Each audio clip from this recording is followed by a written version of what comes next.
Bismillahirrahmanirrahim. Assalamualaikum warahmatullahi wabarakatuh.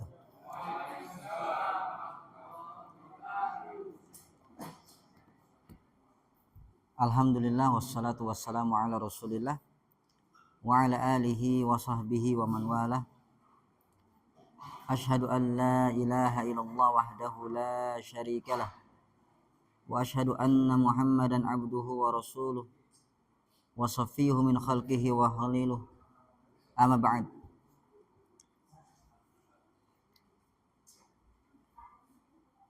Bapak-bapak dan ibu-ibu yang dirahmati Allah Subhanahu wa taala. Apa kabarnya hari ini?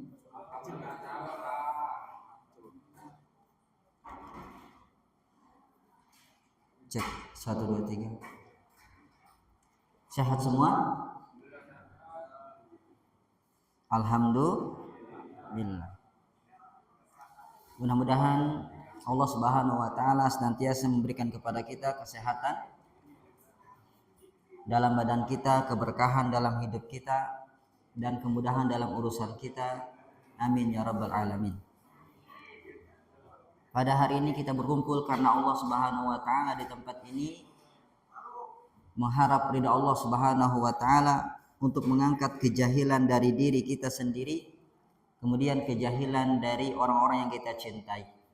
Maka jangan sampai apa yang telah kita pelajari di tempat ini berhenti di Bapak. Sampaikanlah kepada istri dan anak Bapak. Rata-rata di sini punya istri Pak ya? Punya anak, betul? Punya anak. Mudah-mudahan yang belum punya istri, punya anak, kita doakan punya istri, punya anak. Amin ya rabbal alamin. Dan pada kesempatan kali ini insya Allah kita akan mengkaji tentang fikih Islam. Dan kita masih di bab salat. Dan insya Allah pada kesempatan kali ini kita akan mengkaji tentang waktu-waktu yang dilarang untuk melaksanakan salat. Seperti kita tahu bahwasannya Allah Subhanahu wa taala mensyariatkan salat kepada kita, ada yang salat wajib, ada yang salat sunnah. Dan salat wajib sudah ditentukan waktu-waktunya. Inna salata 'alal mu'minina kitaban mauquta. Allah menjelaskan demikian, bahwasanya salat itu adalah kewajiban yang sudah ditentukan waktunya. Maka perhatikanlah waktu-waktu tersebut, jangan sampai ditinggalkan, jangan sampai keluar dari waktunya. Maka bagaimana? Syariat memotivasi kita untuk sholat di awal waktu. Para sahabat bertanya kepada Rasulullah Shallallahu Alaihi Wasallam, Ayul a'mal khair, amalan apa yang paling utama? Kata Nabi Shallallahu Alaihi Wasallam, as-salatu ala waktiha, sholat tepat pada waktunya. Kemudian yang lebih parah jikalau kita menunda-nunda sholat. Kita hafal bersama Bapak surah Al-Ma'un. Fawailul lil musallin alladzina hum an sholatihim sahun. Celakalah bagi orang-orang yang sholat. Maksudnya apa? Yaitu orang yang lalai dari sholatnya. Ali bin Abi Thalib mengatakan, Allah mengatakan an sholatihim, bukan fi sholatihim. Kalau fi sholatihim celaka kita semua. Kenapa? Siapa yang gak lalai dalam sholatnya Bapak? Dalam sholatnya. Terkadang kita sholat teringat sesuatu, teringat pekerjaan, teringat barang hilang, betul? Dalam sholat. Ya. Tapi Allah mengatakan an sholatihim sahun, dari sholatnya, bukan dalam sholatnya. Maksudnya apa? Lalai mengerjakan sholat pada waktunya. Ini bahaya sekali. Bahkan diantara ciri-ciri orang munafik adalah apa kata Nabi SAW? Menunda-nunda sholat. Wa idza qamu ila sholati qamu kusala. Kalau mereka mengerjakan sholat, mereka aras-arasan. Apa aras-arasan? Malas-malasan. Sampai parahnya mereka menunda di akhir waktu. Menunda di akhir waktu. Demi pekerjaan, demi aktivitas, demi hiburan dan lain sebagainya. Nantilah. Akhirnya apa? Habis waktunya. Ini sifat orang-orang munafik. Insya Allah di sini tidak ada orang munafik, betul Pak? Di sini insya Allah bapak-bapaknya soleh, betul? Insya Allah Taala. Sholat tepat pada waktunya. Insya Allah di sini bapak-bapaknya tidak ada yang solehah, betul? Karena sholatnya di masjid, ya. Ibu-ibu yang sholat di rumah, solehah. Kalau bapak-bapak soleh, bukan solehah, Pak ya. Oleh karenanya menjaga waktu tersebut penting. Tapi di sana Bapak dan Ibu sekalian ada waktu yang terlarang. Yang kata Nabi Shallallahu Alaihi Wasallam dari sahabat yang agung Uqbah bin Amir radhiyallahu taala anhu, beliau berkata, "Salatu saat kana Rasulullah Shallallahu Alaihi Wasallam yanhana an nusalliya fihinna." Ada 3 waktu yang mana Rasulullah melarang kami untuk melaksanakan sholat di 3 waktu tersebut. Au annakburu fihinna mautana, atau menguburkan mayat-mayat kaum muslimin di 3 waktu tersebut. Apa saja? Yang pertama, hina tatlu'u syamsu bazighatan hatta tartafi'. Ketika terbitnya matahari sampai tinggi setinggi tombak. Kalau kita konversikan Pak, tombak itu tingginya berapa? Ya. Kalau kita konversikan ke dalam waktu, jarak antara larangan sholat, yaitu terbit matahari, sampai dibolehkan sholat, itu adalah sekitar 15 menit. Jadi kalau sudah terbit matahari, Bapak jangan sholat, tunggu dulu 15 menit, baru Bapak sholat. Karena itu waktu terlarang untuk kita sholat. Makanya dalam hadis tentang sholat syuruk, Bapak tahu sholat syuruk? Sholat duha di awal waktu 2 rakaat. Yang kata Nabi Shallallahu Alaihi Wasallam, man shallal ghadata fi jama'atin, summa jalasa yadhkurullah hatta tadlu asy-syamsu, summa yusalli raka'ataini. Barang siapa yang sholat subuh berjamaah, 1. Kemudian duduk berzikir kepada Allah Subhanahu wa taala, 2. Kemudian dia sholat sunnah 2 rakaat, 3. Jadi 3 syarat Pak ya. Maka kata Nabi sallallahu alaihi wasallam, kana lahu ajru hajjatin wa umratin tammah. Maka baginya pahala haji dan umroh yang sempurna. Amalan ringan tapi pahalanya haji dan umroh. Apa amalannya Pak? 1, sholat subuh berjamaah. Berarti yang nggak jamaah nggak dapat. Mohon maaf. Kemudian yang kedua, duduk berzikir kepada Allah. Berarti yang tiduran nggak dapat. Mohon maaf. Makanya setelah subuh jangan bobo, ya. Jangan tidur. Apalagi nidurin istri. Jangan ya. Kemudian yang ketiga, sholat 2 rakaat. 2 rakaat saja Pak, nggak banyak. 2 rakaat saja. Tapi apakah setelah terbit matahari langsung sholat? Tidak. Karena ada hadis ini, larangan sholat di waktu tersebut. Tunggu dulu Pak 15 menit. Begitu. Zikir di sini Bapak yang syarat kedua, zikir itu nggak mesti harus Bapak berzikir subhanallah walhamdulillah wa la ilaha illallah akbar sekian ribu kali, nggak mesti. Ya, Bapak baca Quran itu zikir. Bapak hadir di majelis ilmu, di masjid tersebut ada ceramah, Bapak duduk menyimak ceramah, itu zikir sama. Begitu. Tapi kalau Bapak duduk mikirin utang, namanya bukan zikir. Tapi mikir, ya. Apalagi kalau mikirin nikah lagi, bukan mikir. Ya. Mimpi namanya ya, Pak ya. Menghayal.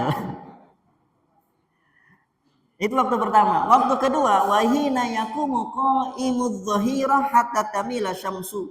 Ketika matahari tepat di atas langit. ketika matahari tepat di atas langit sampai condong ke barat. Jadi kalau matahari sudah tepat di atas langit, Bapak jangan sholat. Tunggu condong ke barat, masuklah waktu zuhur. Allahu Akbar, Allahu Akbar. Barulah dibolehkan sholat. Ya, sholat apa Pak? Zuhur. Kalau sebelum sholat zuhur apa? Qabliyah. Begitu. Ya, qabliyah zuhur. Berapa rakaat qabliyah zuhur Bapak?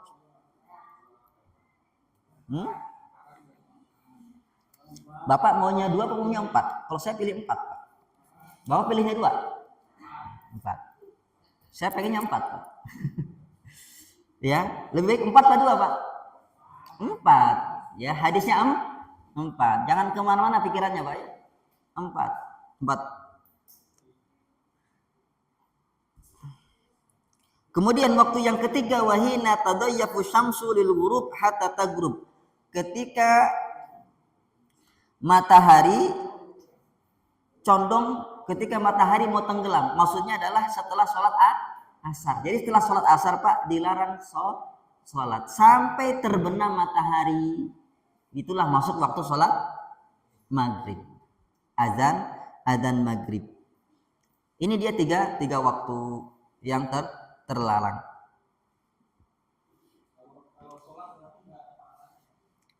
Bukan lagi nggak ada pahalanya, dosa Pak. Nggak diterima dan dosa.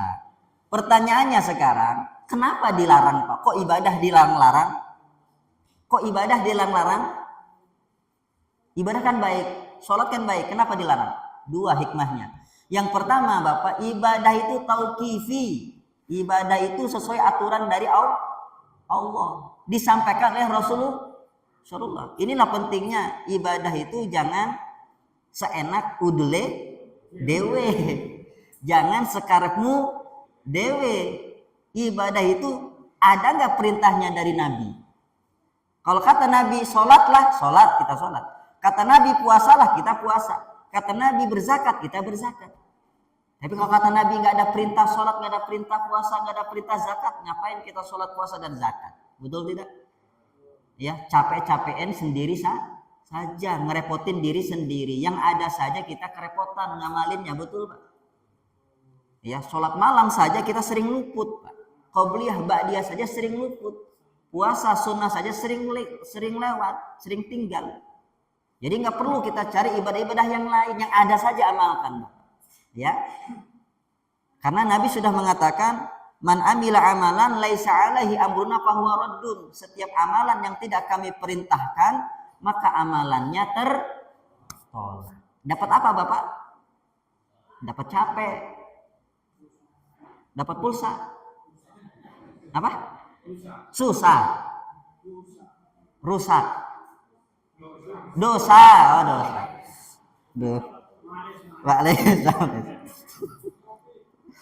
Kurang ngopi nih kayaknya. Atau Bapak lembut kali suaranya. Gitu Pak ya. Jadi ibadah itu harus ikut aturan syariat. Kalau nggak sesuai syariat tertolak. Sama. Bukan mentang-mentang kita pengen sholat terus kita hajar ini waktu yang nggak diterima, dosa, nggak capek aja dapatnya. Ya, kemudian hikmah yang kedua adalah apa yang disampaikan oleh Nabi Shallallahu Alaihi Wasallam, yaitu apa? Sholli salata subhi summa aksir anis salah hatta tatlu asyamsu hatta tartafi fa innaha tatlu hina tatlu baina qarnay syaitan. Kata Nabi SAW, kenapa kita dilarang sholat ketika matahari terbit? Karena ketika matahari terbit di antara 2 tanduk setan. 2 tanduk setan. Ini perkara gaib Pak, diimani, diyakini. Ya, Bapak cerna pun pening gitu. Gimana? Terbit di antara 2 tanduk setan. Berarti tanduk setannya gede gitu ya. Begitu. Itu yang pertama. Yang kedua, wahina idzin yasjudu lahul kufar. Dan ketika terbit matahari itu orang-orang kafir mereka menyembah matahari tersebut. Inilah pentingnya kita punya identitas seorang muslim. Jangan latah ikut-ikutan orang kafir. Jangan ikut-ikutan ibadah orang kafir, Pak. Ini buktinya. Syariat kita melarang keras meniru-niru orang kafir. Kata Nabi SAW, man tashabbaha biqaumin fahuwa minhum. Barang siapa yang menyerupai suatu kaum, maka dia bagian dari kaum tersebut. Kita hidup di zaman sekarang itu serba ngekor, Pak, ke barat, serba ngekor ke orang-orang kafir, hilang kepercayaan diri kita, hilang ajaran-ajaran kita, nilai-nilai kita, adab-adab kita. Berpakaian seperti pakaian orang kafir, model rambut seperti orang kafir, ya, rambutnya dicepak ke atas menantang langit, masya Allah, ya, pakai tato, pakai tindik, begitu, hidungnya ditindik kayak kerbau, padahal bukan kafir lagi, Pak, kayak hewan, ya. Jangan, Pak, ya, kita memperhatikan hal-hal seperti ini supaya apa, Pak? Kenapa saya emang dilarang niru-niru orang? Hah? Bahaya, Pak, akan timbul kecondongan hati kepada ajaran orang-orang kafir tersebut, begitu. Makanya kenapa seorang muslimah nggak boleh nikah sama orang kafir? Betul nggak, ibu-ibu? Boleh nggak wanita muslimah nikah sama orang kafir? Saya tanya ibu-ibu, mendingan mana? Nikah sama laki-laki kafir, ganteng, kaya, good looking, good rekening, Pak? Atau nikah sama seorang muslim jadi istri yang kedua?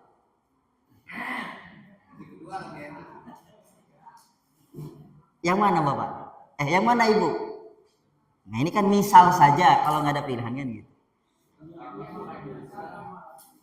Yang pertama, yang kedua, apalagi yang laki-lakinya ini ustadz, gimana? Bukan saya, bukan.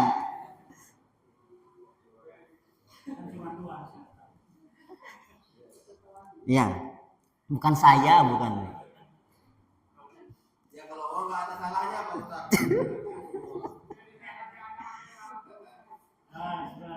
Yang pertama itu haram, Pak. Ya, yang pertama itu haram. Tapi yang kedua halal. Begitu. Inilah kenapa? Karena khawatir si wanita terbawa kepada agama si laki-laki, akhirnya jadi murtad. Ya, begitu. Bisa dipahami, Bapak? Kenapa kita disuruh menyelisih orang kafir? Khawatir kita ikut ajaran mereka. Allah sudah memberikan peringatan. Walan tardu angkal yahud walan nasara hatta tattabi'a millatahum. Orang Yahudi, orang kafir nggak bakalan ridho sama kita sampai kita ikut mereka, ya. Lewat mana? Ya lewat pertama lewat kebiasaan, lewat tren, lewat budaya dan lain sebagainya. Kemudian kenapa dilarang sholat di tengah-tengah langit, matahari di tengah-tengah langit? Ketika matahari tengah langit kita jalan sholat, karena ketika itu neraka jahanam sedang dipanaskan. Makanya kata Nabi, kalau panas menyengat, abridu bis sholah, tunda dulu sholatnya sampai dingin suasananya. Makanya kalau musim panas ini sunnahnya, Pak, sholat zuhur itu ditunda, karena panas, begitu. Kemudian kenapa dilarang ketika tenggelam matahari kita sholat? Karena matahari tenggelam di antara dua tanduk setan. Dan ketika itu orang-orang kafir sedang menyembah matahari. Jadi kita menyelisih, jangan kita memberi kesan seolah-olah kita ikut menyembah matahari. Ya, kita disuruh memerintahkan untuk menyelisihi mereka. Baik. Tapi Bapak-bapak dan Ibu sekalian, walaupun 3 waktu ini terlarang, ya, ada di sana pengecualian. Ada di sana pengecualian. Apa itu? Satu, dalam hal waktu dibolehkan ketika hari Jumat. Ketika hari Jumat, ya. Jadi di tengah matahari, ya di tengah langit matahari itu pada hari Jumat ikut dibolehkan untuk kita sholat. Untuk kita sholat, nggak apa-apa. Walaupun di tengah-tengah matahari sedang di tengah-tengah langit, nggak apa-apa. Dalilnya yaitu sabda Nabi SAW, la yaktasilu rajulun yaumal jum'ati fayatatahharu ma istata'a min tuhrin wa yaddahinu min duhnin aw yamassu min tibi baitihi thumma yakhruju fala yufarriq baina itsnain thumma yusalli ma kutiba lahu thumma yunsit idza takallama al-imam illa ghufira lahu ma bainahu wa bainal jum'atil ukhra. Hadis sahih riwayat Imam Bukhari. Kata Rasulullah SAW yang artinya, tidaklah seorang laki-laki itu mandi pada hari Jumat dan dia bersuci semampu dia, kemudian dia memakai minyak, disunahkan Pak pakai minyak klimis-klimis, kemudian memakai parfum, beli parfum Pak, kemudian dia sholat, pergi ke masjid tanpa memisahkan dua orang yang sedang duduk. Jadi kalau ada orang duduk itu Pak, jangan Pak minggir, nggak boleh Pak ya, nggak sopan. Ini larangannya jelas. Mentang-mentang kita mau duduk di situ nggak boleh. Kita cari tempat lain Pak yang kosong. Kemudian dia sholat sesuai dengan apa yang dia mampu. Jadi sholatnya nggak terbatas 2 rakaat. Jadi sambil nunggu imam, Bapak silakan sholat terus. Salam 2 rakaat, salam, bangkit lagi 2 rakaat, salam, sampai imam datang. Jadi sholatnya nggak cukup 2 rakaat. Kalau Bapak mau sholat 2 rakaat saja, tahiyatul masjid silahkan, nggak apa-apa. Tapi di sini disunahkan sholat lebih dari itu, ya. Kemudian setelah dia sholat beberapa kali, dia diam ketika imam berkhutbah. Bapak jangan main HP ketika imam khutbah, nggak boleh Pak ya. Kata Nabi SAW, man massal hasa faqad lago. Barang siapa yang menyentuh kerikil ketika imam sedang khotib, maka pahala Jumatnya hilang. Itu kerikil Pak. Bapak HP, scroll pula, nonton pula, TikTok pula, jogetan pula di situ nonton, perempuan pula. Begitu, ya. Sering Bapak lihat nggak? Kalau saya sering lihat itu. Ya, buka HP, imam lagi khutbah dia buka HP, main HP, scroll, balas WA, tidak boleh Pak. Faqad lago, maka sia-sia pahala sholat Jumatnya, nggak dapat pahala sholat Jumat dia. Begitu. Jadi kita harus diam. Yunus itu diam. Kalau ada anak ribut gimana Ustadz? Anak kecil ribut masa kita biarkan? Pakai isyarat.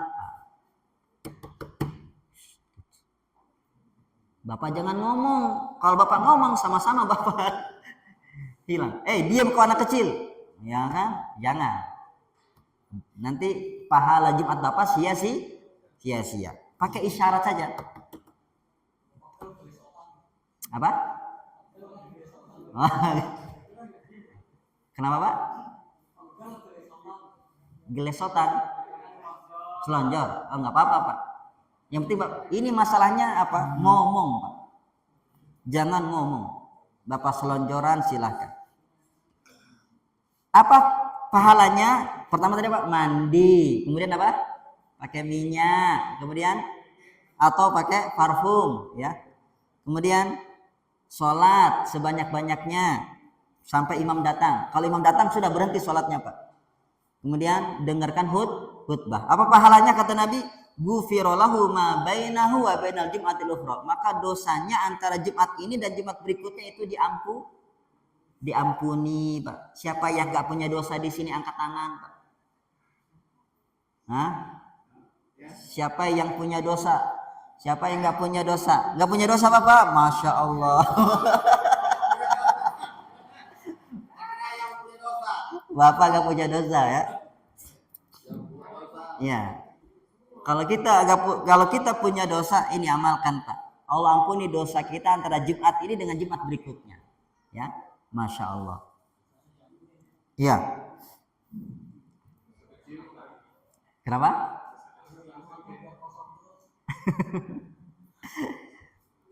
Oke, ini adalah waktu, dari segi waktu. Berarti ketika hari Jumat, walaupun matahari sedang di tengah, kita boleh sholat sampai imam naik. Kan kadang imam telat, betul nggak? Kadang imam telat semenit, 2 menit, ya 3 menit atau 5 menit begitu.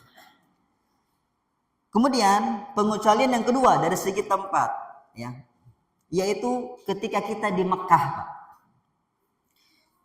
Maka kalau di Mekah nggak ada lagi larangan waktu-waktu ini, Pak. Nggak ada lagi larangan 3 waktu di waktu ini. Sebagaimana sabda Nabi Shallallahu Alaihi Wasallam, ya bani Abdi Manaf, la tamna'u ahadan tawafa bihadal bait wa shalla ayya sa'atin min lailin aw nahar. Wahai Abdi Manaf, jangan kalian larang seorang pun yang tawaf di Ka'bah ini atau sholat di masjid ini di waktu kapanpun, mau di siang hari, mau di malam hari, jangan larang. Jadi Bapak boleh tuh sholat tahiyatul masjid misalkan, atau sholat sunnah yang lain misalkan, walaupun di 3 waktu yang terlarang ini dikecualikan. Di mana Pak? Di kota Riyadh? Bukan, kota Mekah. Paham Bapak?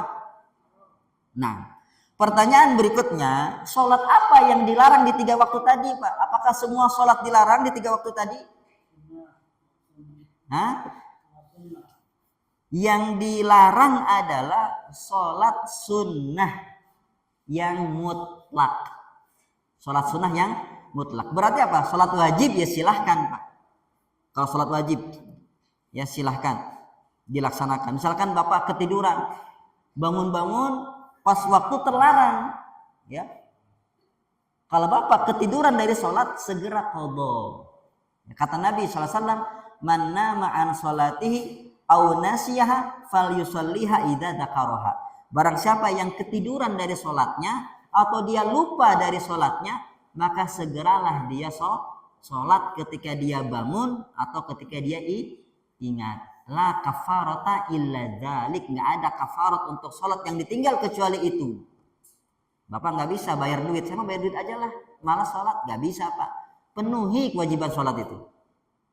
Nggak bisa bayar duit, pakai duit nggak bisa. Ya, itu pertama. Berarti sholat wajib itu tidak termasuk. Silahkan sholat wajib di 3 waktu tersebut, nggak apa-apa. Yang kedua, mutlak, artinya lawan dari muqayyad. Artinya sholat yang memiliki sebab itu yang sholat yang memiliki sebab itu sholat yang dibolehkan. Kalau sholat yang tidak memiliki sebab itulah yang dilarang. Bisa dipahami?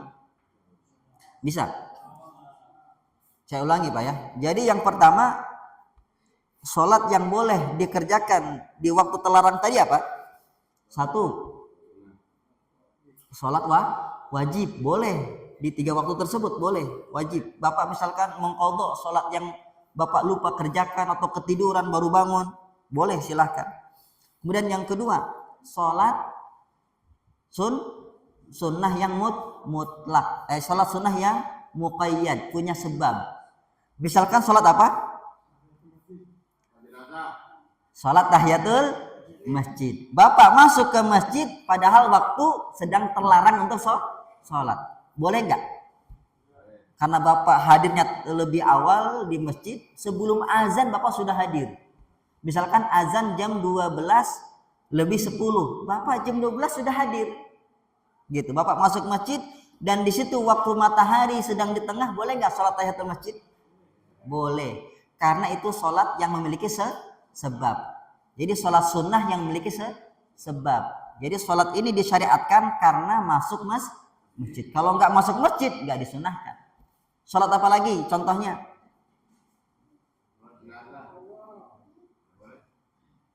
Apa? Jenazah mah bukan sunnah Pak, dia fardu kifayah kan? Iya. Sholat sunnah. Iya, sunnah tawaf termasuk. Kan di Mekah juga itu Pak. Bebas kalau di Mekah mah. Apa lagi? Apa? Ba'da subuh nggak ada, Pak.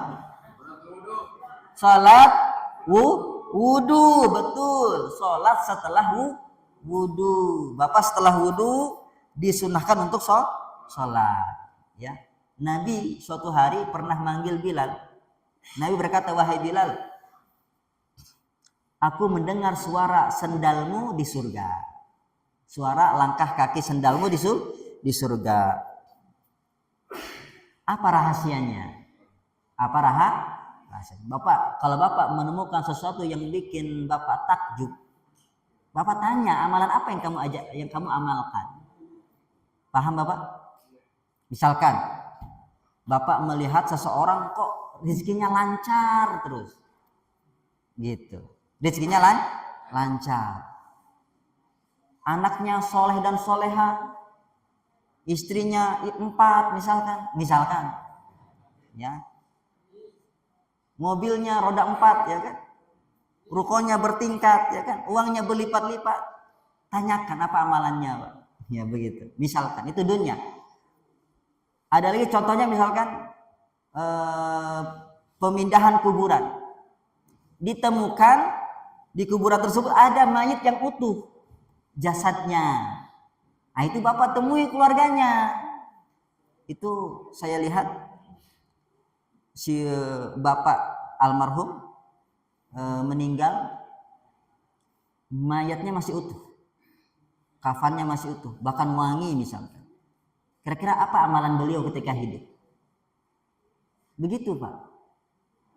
Tanyakan supaya kita bisa mencontoh. Betul? Begitu. Karena jasad yang nggak dimakan tanah itu Pak, siapa? Dari hadis Nabi itu. Para nabi. Ya. Adapun selain Nabi nggak ada jaminan. Tapi kok ini dijaga sama Allah? Berarti istimewa. Ya. Begitu. Ya. Kita tanyakan amalannya apa? Ya, ada yang mungkin amalannya itu suka sholat malam, ada yang mungkin amalannya itu suka bersedekah diam-diam, begitu, dan lain sebagainya. Nah, Rasulullah bertanya kepada Bilal, amalan apa yang kau kerjakan? Karena aku mendengar suara sendalmu di surga. Apa kata Bilal? Ma amiltu amalan arja indi anni lam atatahhar tuhuran fi sa'atin min lailin aw nahar illa salaitu bidzalika tuhur ma kutibali an usalli. Tidaklah aku beramal satu amalan yang paling aku harapkan melebihi aku itu kalau setelah berwudu aku itu sholat. Aku itu sholat. Begitu Pak. Ya. Jadi perbanyak sholat sunnah ya. Di antaranya sholat sunnah, wudu ya. Oke, berikutnya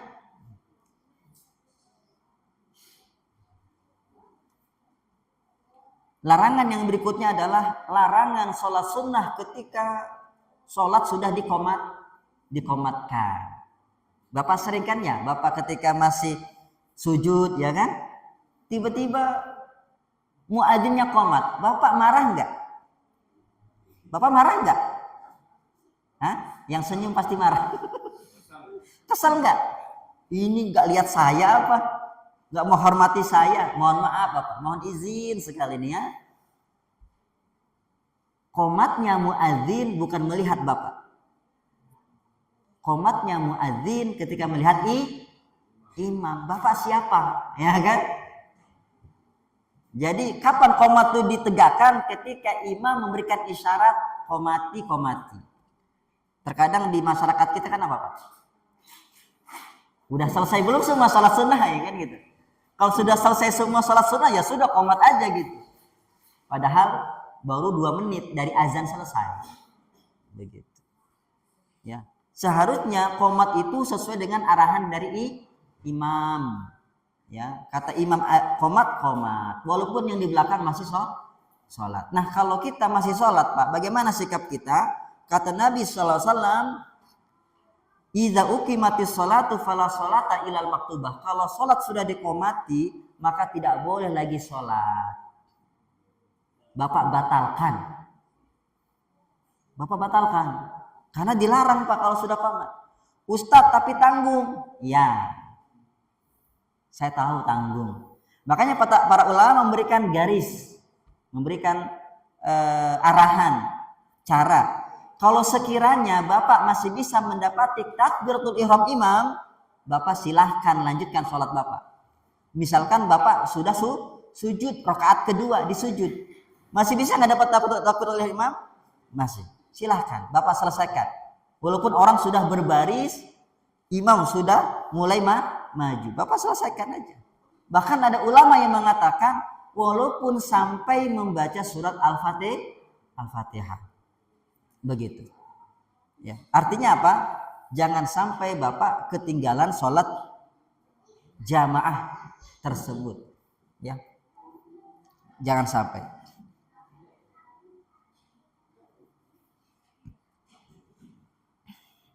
Kemudian tempat apa yang terlarang bagi kita untuk sholat, Pak? Tadi kan ada tuh waktu-waktu yang dilarang untuk sholat. Dan sekarang ada tempat-tempat yang terlarang untuk sholat. Bapak pengen tahu di mana saja dilarang sholat? Tunggu jawabannya insya Allah pekan depan. Barakallahu fiikum. Jangan lupa hadir kembali di majelis kita insya Allah ta'ala. Silakan jika ada pertanyaan Bapak terkait waktu. Silakan Akhi Fandi.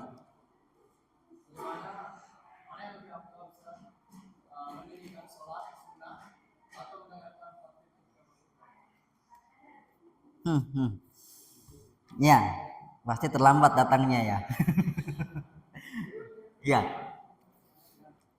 Jikalau seseorang terlambat datang sholat Jumat, ya sehingga khatib sudah naik ke atas mimbar, khatib sudah mulai untuk khutbah, maka si makmum yang baru datang ini jamaah, apakah dia mendengarkan khutbah Jumat atau dia sholat sunnah?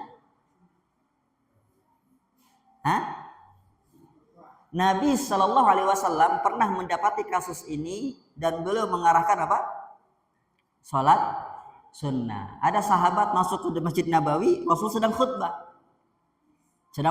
Khutbah. Sahabat ini langsung duduk. Kata Nabi Shallallahu Alaihi Wasallam, kamu sudah sholat belum? Kata Nabi Shallallahu Alaihi Wasallam, la tajlis hatta tarka rakaatain. Jangan duduk sampai kamu sholat dulu 2 rakaat. Ini sholat tahiyatul masjid. Jadi sholat dulu, baru duduk dengarkan khutbah. Seperti itu. Bisa dipahami? Bahkan dari hadis ini sebagian ulama, sebagian kecil ya, mengatakan sholat tahiyatul masjid itu wajib ketika kita masuk masjid. Tapi itu pendapat sebagian kecil ulama saja.